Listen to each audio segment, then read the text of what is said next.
All right, I've been reacting to many videos lately. Like, what did we have? Did one a few days ago where somebody threw a big cartwheel kick, knocked his opponent out.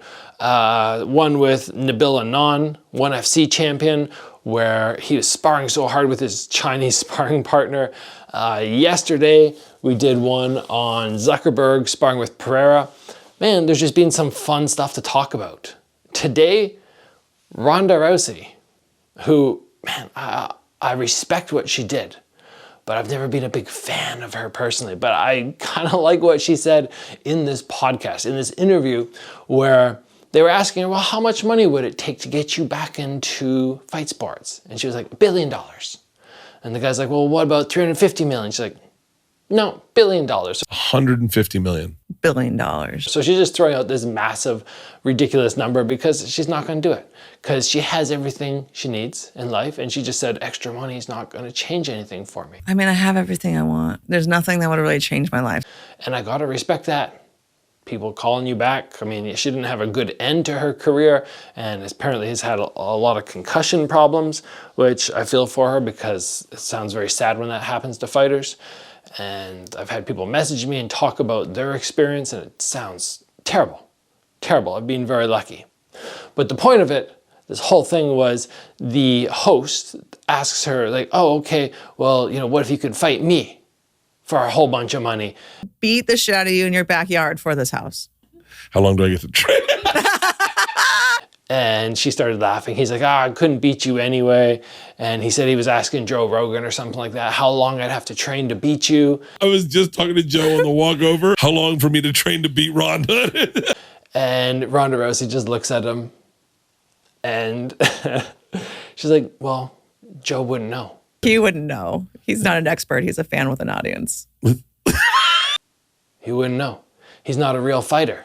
He's a fan with a big following, right? A fan of fight sports with a massive following. And I was like, whoa, she's calling him out. That's interesting. Is that how you feel about you? Now, I want to talk about that.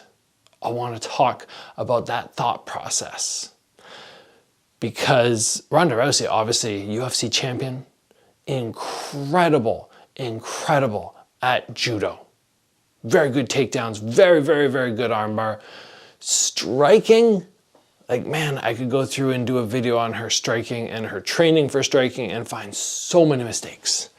So many mistakes, but it did not stop her from being such a dominant champion for so many years until she faced some people who had her number because they were very good at striking. So I still wanted to talk about it because I thought this was hilarious that she called out Joe Rogan like that, saying, yeah, okay, this dude is not a fighter. He has not fought. And the host goes, well, he used to fight in Taekwondo. Never fought. He fought Taekwondo, right?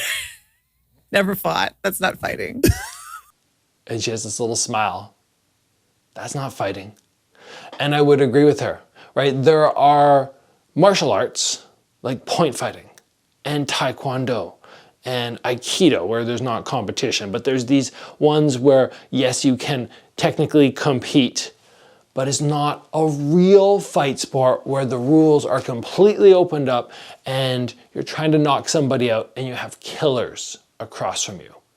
Take 9 out of 10, maybe 99 out of 100 Taekwondo champions and you put them in with a K1 champion, a UFC champion, a ONE FC champion, a Glory champion, and the Taekwondo dude is going to get demolished. Not because they're not skilled, but because it's not real fighting. It's a point fighting version. I'm speaking, of course, about Olympic Taekwondo. I have not watched anything aside from Olympic Taekwondo, so maybe I need to be corrected on that. I've had some people on the channel who have been like, no, Gabriel, that's not what Taekwondo is.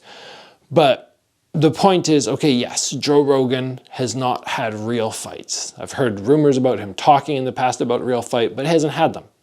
So, to her point, does that make you a fan of fight sports with a big following, which means you have no basis for saying how long it would take somebody to beat somebody else? There's an argument there. There's an argument that yes, if you have not stepped in the ring, you don't know what you're talking about. But let me base it off my personal experience. Many of you have watched me fight.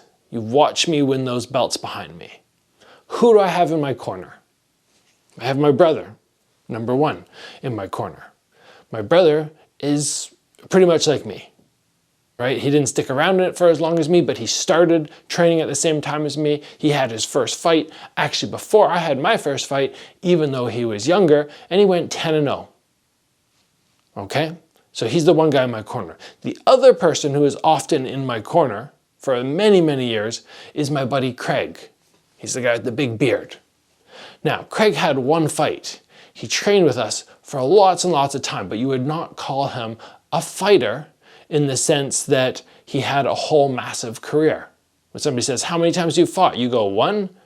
Somebody says, oh yeah, you fought once. Does that make you like an experienced fighter? No, absolutely not. But this guy knows what he's talking about. He's been with me, seeing much of my career, learning along the way. He went to Thailand with me years ago, and would I ever stop and question his ability to look at somebody and say, oh, how long is it going to take for this person to get good? Or how long will it take for person A to beat person B? Like, he could tell you, he is knowledgeable. So Ronda's argument that if you have not fought, you don't really have much of an opinion, you don't really know what you're talking about. Well, to a certain extent, as a fighter, I understand that. I understand being like, yeah, you haven't really fought, well, just shut your mouth. All right, that's the ego that plays into us. But I have seen firsthand many people who have not fought, who know so much, who can teach so much, and have so much skill. And to discount those people, I feel is arrogant and a little bit naive. Is that some of the elements that Ronda had in her career that made me dislike her? Yes. She did seem a little bit arrogant. She did seem sometimes short-sighted in who she was training with and discounting opponents and elements like that. Now, obviously I do not personally dislike her, right? I haven't met her before. I've seen her fight. I've seen her attitude when she has a fight coming. That's very different. She's probably a very nice person. But there are many times where fighters get this ego, well, if you haven't fought, don't talk to me. And I've been guilty of it from time to time. But somebody like Joe Rogan, to go to him and ask fight advice, and then for somebody to say like, oh, he hasn't really fought, he doesn't know what he's talking about, I don't think it's as simple as that. And I think there are many people, if you have a coach out there who has not really fought, not had a stellar career, to write them off, yes, a lot of people need to be written off. They do not have the skills. They have not demonstrated them in the ring. They have not demonstrated them in the gym.